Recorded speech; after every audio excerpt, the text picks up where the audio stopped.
So, um, I didn't have anything last week, so I ended up not um uploading at all. But this week, I did have something that I wanted to talk about. Um, so I had considered just going ahead and um finishing the podcast, just being like, "Oh, I'm not gonna come back, guys. Sorry," but I just really feel like I want to give some insight where I am finding it.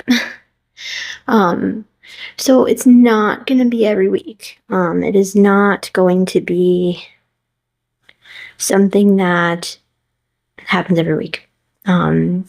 This is divinely inspired. So divine inspiration doesn't happen at will, at my will. But I wanted to come on and I wanted to talk about something that I have been thinking about for the last couple weeks, honestly. What am I talking about? Way longer than that, but something that has really just been on my mind.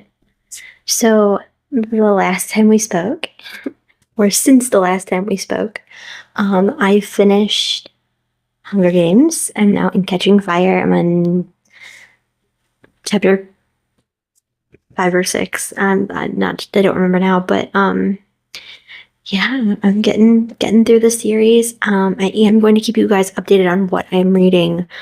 I'm going to give a list of books that I really like also. So I'm going to save that for a time when I don't have anything. I'm going to start making my list, and then I'm going to just do that. We'll talk about books. It'll be fun.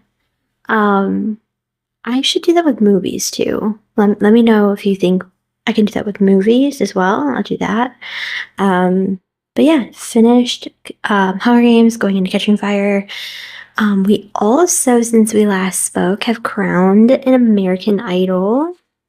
Somebody who I talked about early on in the season, Jamal, has won. So, very cool. I was getting that, but I wasn't sure. And there were a lot of people that I really, really, really wanted to win, but any one of them could have made it. So I'm really, really glad that he did. So anyway, that's all for our pre-show gab. I just thought I would put that in there. I like having those moments before we speak. Yeah. So, getting into the heart of what I want to talk about. So, maybe about a week ago ish, I was talking with my mom, and we kind of just like discussing today's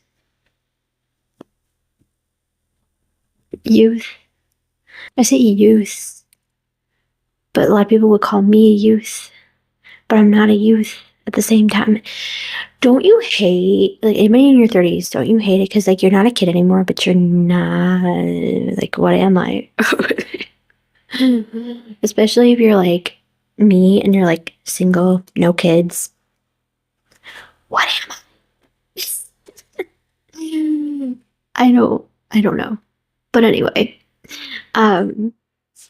this is for people who were born before 1994. If you were born before 1994, you'll get this. If you were born from 1994 till now, no, from like 1994 to like 2010, no, you're not going to get it. You're not going to get it. If you were born from 1992 down, you're going to get it.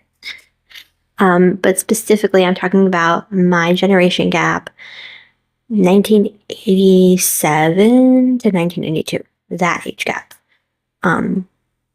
That's the level we're on. You will remember your childhood without social media, without the internet, maybe a little bit of internet.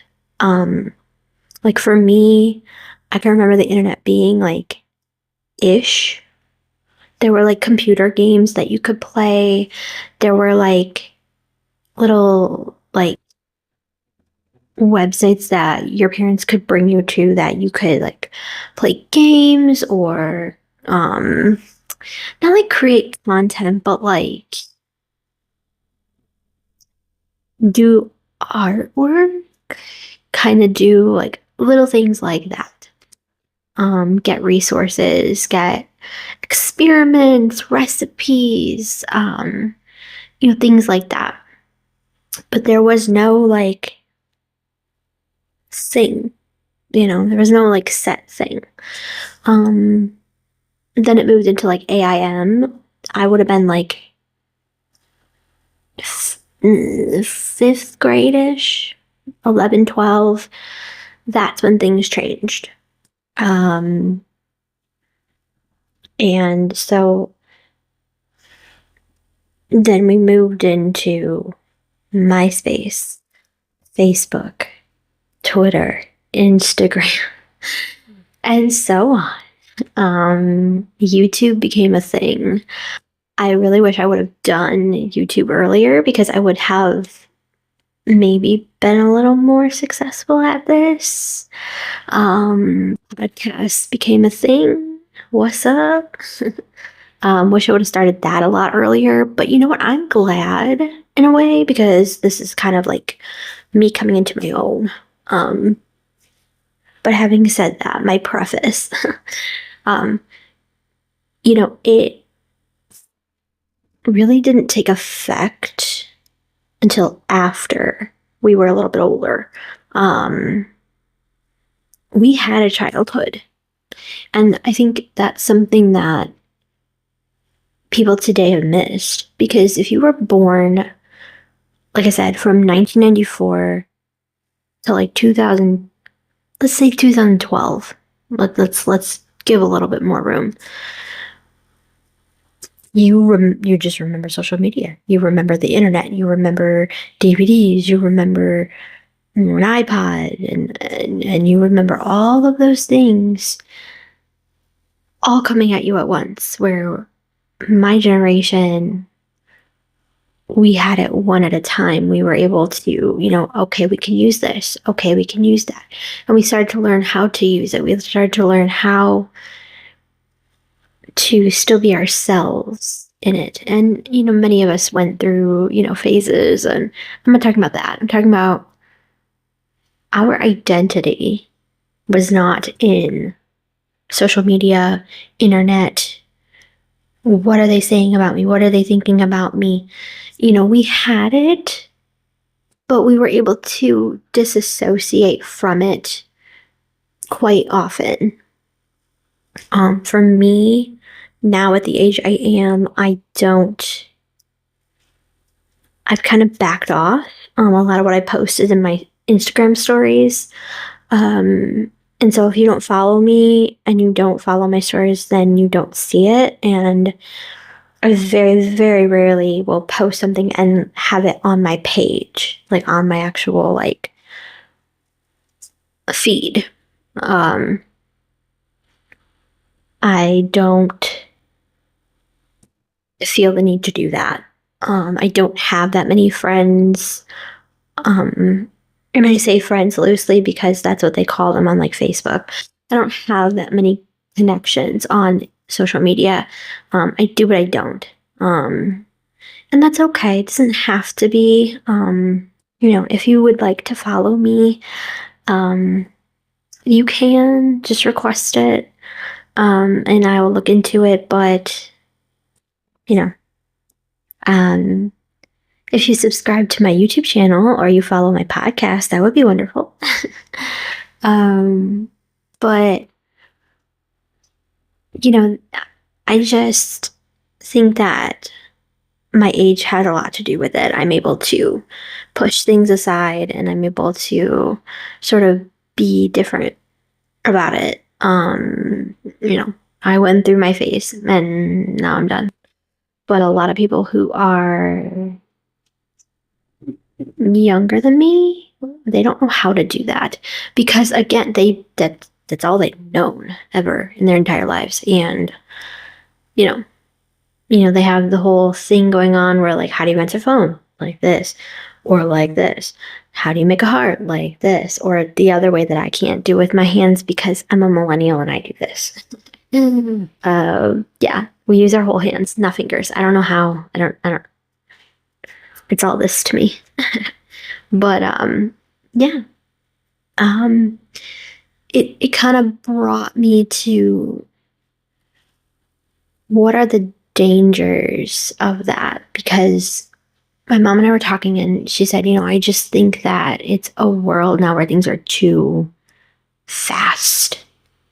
And I was just listening to like 2 weeks ago, last week. Well, like 2 weeks ago at this point.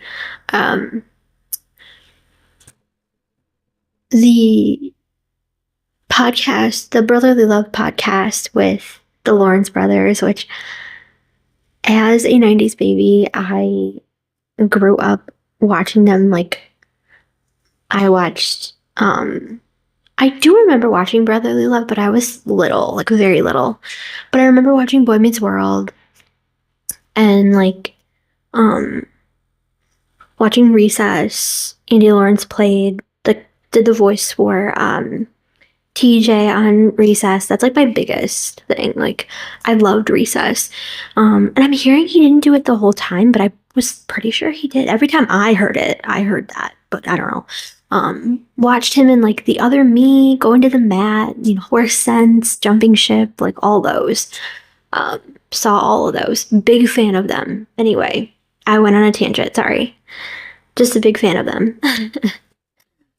Side note, one of my favorite Christmas movies. There's a movie, I don't remember what it's called now. I'm terrible with the names, but it's a Hallmark movie with Joey Lawrence, and he plays a guy. Is he like a news editor or something like that?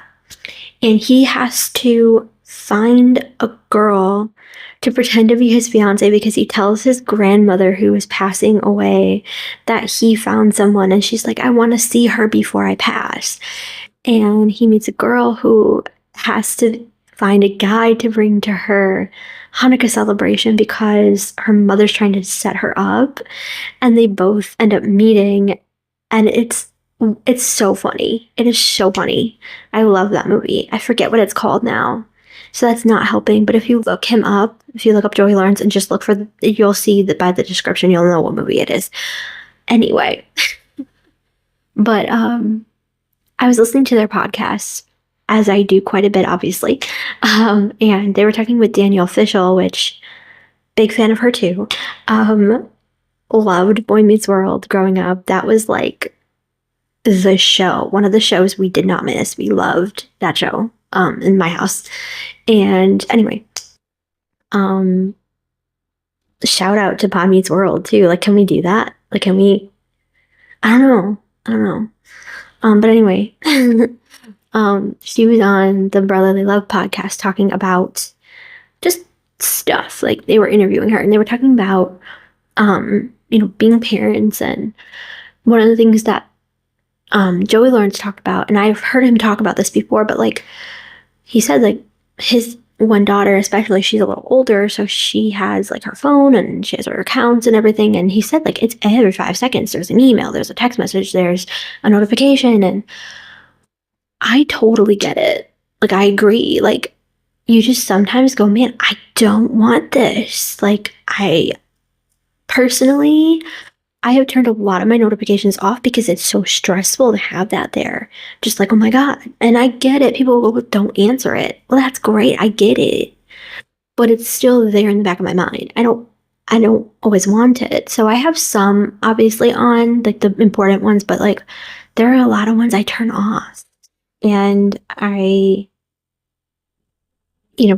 tell people all the time, like, it might take me a bit to answer if you text me, because if I don't have a specific tone for you, I don't know that it's you. If you call me, I need you to leave me a voicemail. If I don't have your number on my phone, tell me who you are, because I won't answer the phone if I don't know the number. Call me, though, if you need to talk to me, because I'm not going to always hear my phone, because my phone goes on Do Not Disturb at the end of the day. Because there's so much going on and so many things trying to vie for your attention, and I just can't do it.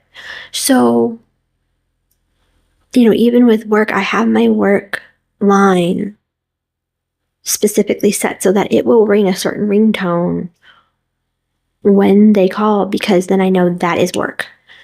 Don't text me, don't message me. I'm not going to catch it. This is how I'm going to catch it. But a young person isn't going to have that because they constantly have everything on. And so that just brought me into this place of, for me, I see such sadness in that because, I can remember being 7 and 8 years old and playing outside. And yeah, maybe I would watch like a VHS tape, because I wasn't really super outdoorsy, but I liked to read. I liked to, go play. But now you have 7 and 8-year-olds who have Facebook accounts and Instagram accounts, and they have Facebook Kids and Instagram Kids and YouTube Kids, and they're constantly being bombarded with content. And a lot of times content that is not healthy or wholesome or safe. I know there is a app for streaming called Minnow for all you parents out there.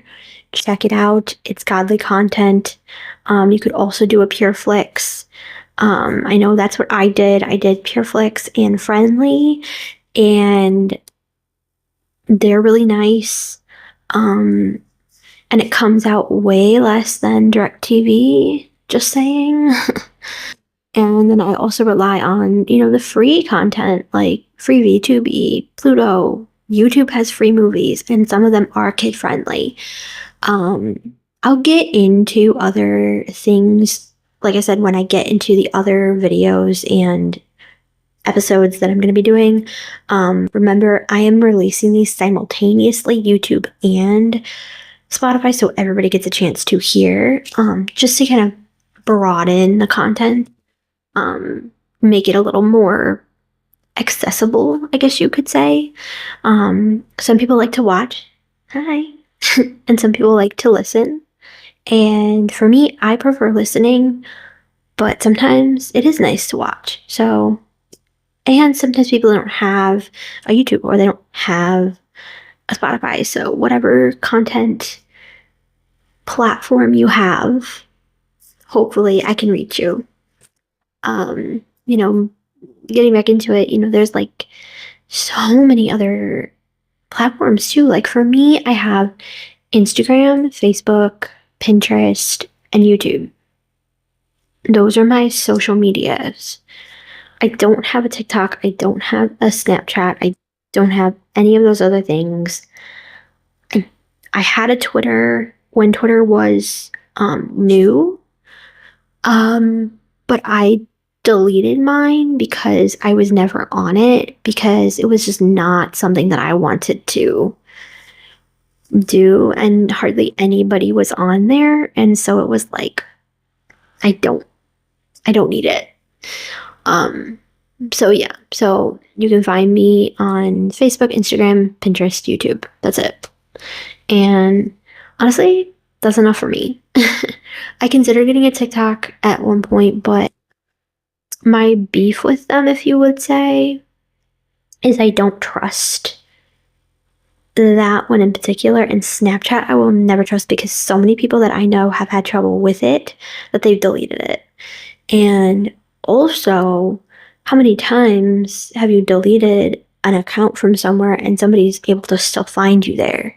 So that probably means that, like everything else on the internet, it never goes away. So I don't want to start anything that I can't stick with. So, having said that, it's interesting, to say the least, to see how it's affected people. Because, like I said, I started with a MySpace when I was about 15 or 16. And if you were to go back, which you can't now because MySpace isn't even around anymore, but if you would have seen my MySpace at that time, it was very typical of a 16-year-old. You know, I had my, especially at that time period, man, that would have been great. I should have found a way to get pictures of it because I would just, it's an aesthetic. I was the aesthetic girl before aesthetic girls were aesthetic girls. I was always making my MySpace page, my MySpace wall, um, so just over the top, big, crazy. Like there was always something. There was always something. There was that thing where you could add like a playlist. I was always adding songs, moving songs.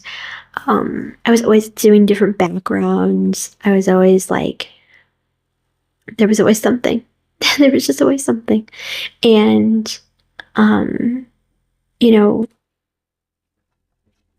now, I mean, you have girls at 16 saying they're 25, you know, and doing all these things, and there's so much danger in it, you know, and yet I know that it's again because they don't know. Because in their mind, it's life. It's just always been there. You know, for me, I think, and maybe it was again the time period that I was raised in, I don't know. Um, the concept of, you know, danger and risk and things, it was so much more predominant in the mind. It was always something that for me, there were things that I understood in a different way than I think kids do now, because again, it was just something that was talked about, I think, more. And this is something that I think kind of brings it to a whole, and entertainment in general, but social media is what is making this happen. But you have, you know, whole episodes of shows that talked about this kind of stuff that are taken out of streaming services, and not that many people have DVD players anymore, so they don't have the DVD sets of TV shows or movies. They don't have, you know, and parents are taught now and are being bombarded with, you can't talk to your kids about this. The kids are being taught from an early age, you can't talk of this isn't right. You're gonna be, you know, and the parents feel uncomfortable. In my generation, in my time period growing up, parents talked to their kids about this stuff. You know, they did TV shows about this. You know, I can remember many episodes of TV shows where it talked about online safety and stranger safety and how you interact with people, how you figure it out, learning to be aware. The awareness was taken away. And that hurt a lot of situations. And now we have kids who don't even understand. They don't understand the concept of safety. They don't understand the concept of the internet, what it does, how it works. It's like electricity to them. You know, it's like probably how somebody who grew up before the full electricity was produced, probably a lot of them felt that way about those kids who grew up with full electricity. It sounds funny, but, you know, those people probably thought, you know, wow, they just flip a switch and it just turns on. They didn't see the time period of producing it, trial and error, how we only had certain parts, how we only could do it for a certain amount of hours a day, and the awareness of it was gone. And it's the same thing. It's the same thing with this. We went from there's this thing that you can use to go searching for the things you need to there's an addition to it where you can connect with people halfway around the world, to now it's like electricity. You just pick up your phone, tap an app, and you're there. You're connected to the entire world. And we've created a place where now a toddler doesn't understand how to use a magazine, And so, do I believe that social media can be good and the internet can be good? Yes. Yes, I do. I do. But again, I came from that time period. What I think we're missing is that parents aren't teaching their kids safety in any sense of the word, but let's focus on internet safety. We don't have internet safety anymore. We don't make them conscious that when you post that, it's never going away. It's never leaving. You can delete it all you want, but it's never going away. It's always going to be somewhere. You always have some way for someone to get something from you on there. So, you have to know that it's not something to play around with. Am I saying that I know everything and I'm just so wise and so, no, because I've posted things that I deleted and I know they're not gone, but they're gone for me. And those aren't harmful. But when you get into situations where somebody's posting something harmful for someone, about someone, towards someone, with someone, whatever the case may be, something suggestive, something incriminating, something in any sense of that, I mean, they have to know it's never going to go away. They're never going to not be that. You're never going to not be what people see you on there. So when you're going to post it, think. Before you tap that button, think. And make sure it's what you want to be perceived as, because you could be putting yourself out there as something that is so different from what you want to be. With that, I'm going to close out.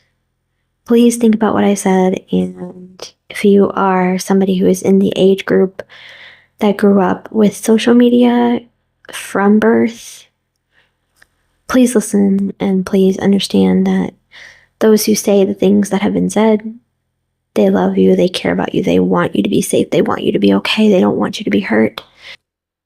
And look into some of it.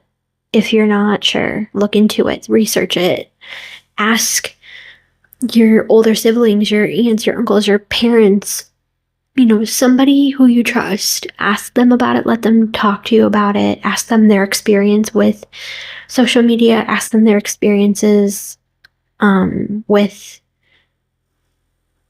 the internet in general, and see what you can learn about safety and about privacy. Thank you guys so much for tuning in, and I hope you have a really, really good week, and be safe out there. Bye.